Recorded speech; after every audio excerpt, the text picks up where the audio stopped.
y'all doing today? It's your boy Jermaine from Shovel Nose Hogs, back with another video. And I got some sad news. I should have made this video a couple months ago, but I decided that today is the day. So fortunately, I've had another bout of Cryptosporidium in my collection. So I had to euthanize 3 of my animals. You probably noticed that some of the snakes that I usually have in my feeding videos haven't been there. The females it was 3 females too. So the snakes that I had to euthanize were my toxic female that I named Storm, my sable female, as well as my anaconda female that I named Hazel. So going back about a year ago, I purchased 2 female hognose snakes. One was a toxic female, and then one was an electric female, which an electric is a visual pink pastel and albino. So I purchased them from the same person. Immediately, I started knowing some bad signs with the electric female. I started noticing that she was regurgitating her meals. She had diarrhea. I was starting to see green in her stools. And I immediately got her tested for Cryptosporidium. Unfortunately, she tested positive for that. And she went downhill really, really fast. And she ended up passing away like 2 weeks later on her own before I can even take her to the vet to get euthanized. Now, the toxic female, I decided to test her because they came from the same person. She tested negative. And for those of y'all that don't know, Cryptosporidium is a parasite that's found not only in humans, but in other animals, especially reptiles.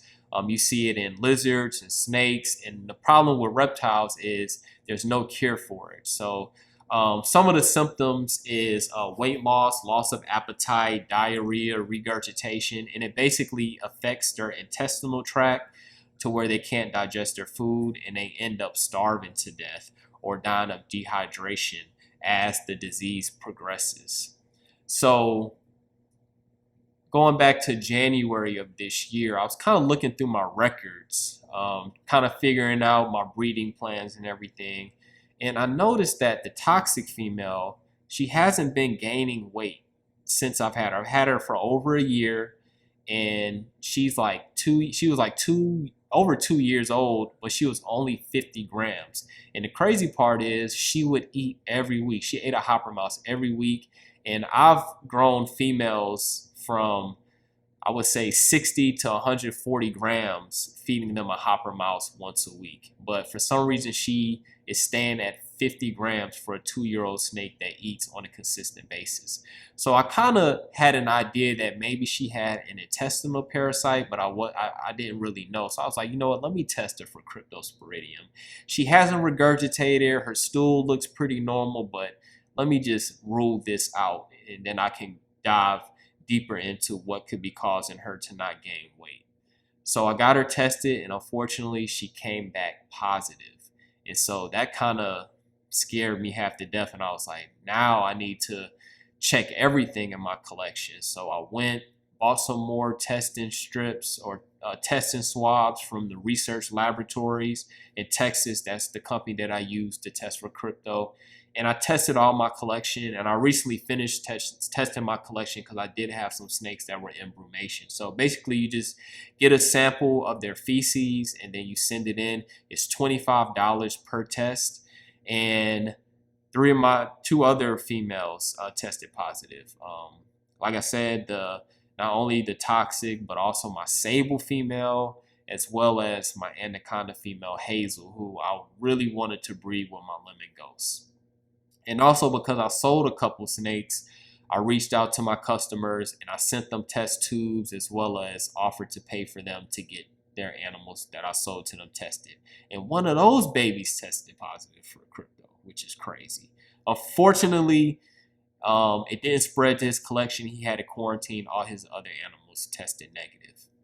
So I'm like, man, this is crazy. Like, I honestly thought it was the end of Shovel Nose Hogs. I didn't really want to post videos. I think I was posting like once a week, but I've kind of gotten over it now. And so now, kind of reflecting back on that, I've made some changes in how I keep my animals in order to prevent this from happening now.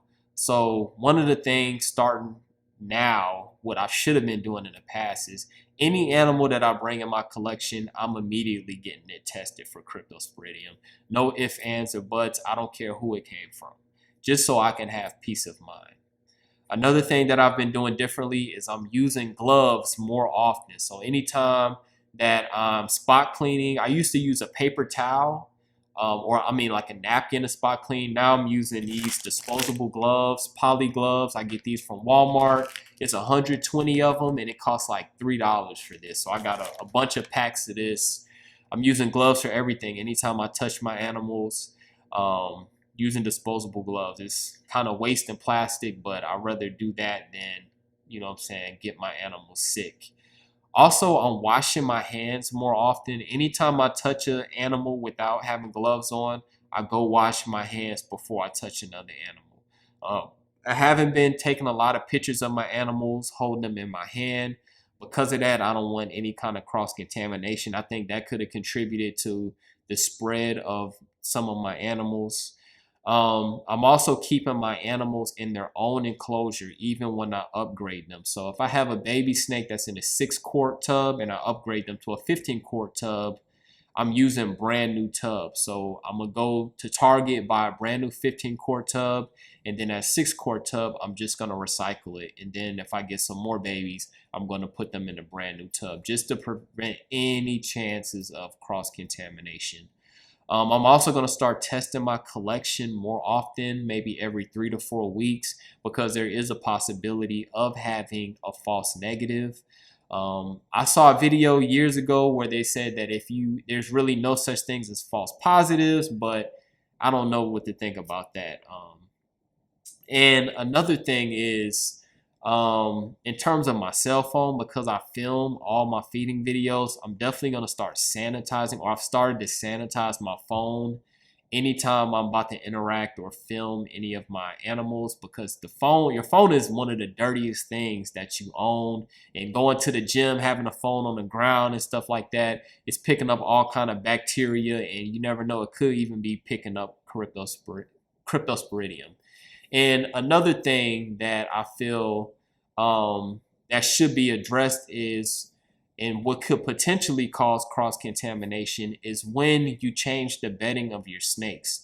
So now, whenever I change the bedding of my snakes, I have individual Tupperware containers to put my snakes in that only that snake will go in.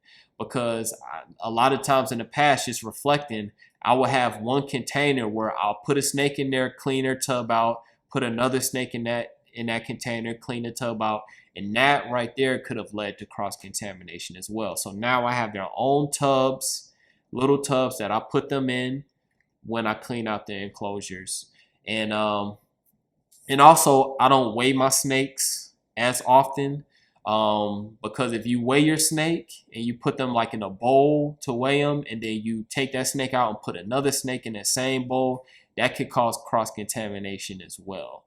So like I said, hopefully I got rid of this issue. Hopefully I don't experience this as well. I don't know how prevalent it is in the industry. I'm pretty sure I'm not the only one that has gone through this, but you know what I'm saying, I got to be as transparent as possible. I want y'all to see the good and the bad of being an upcoming reptile breeder. So if you like this video, you like this channel, leave a like, comment, subscribe if you want, and I'll see y'all for the next one. Peace out.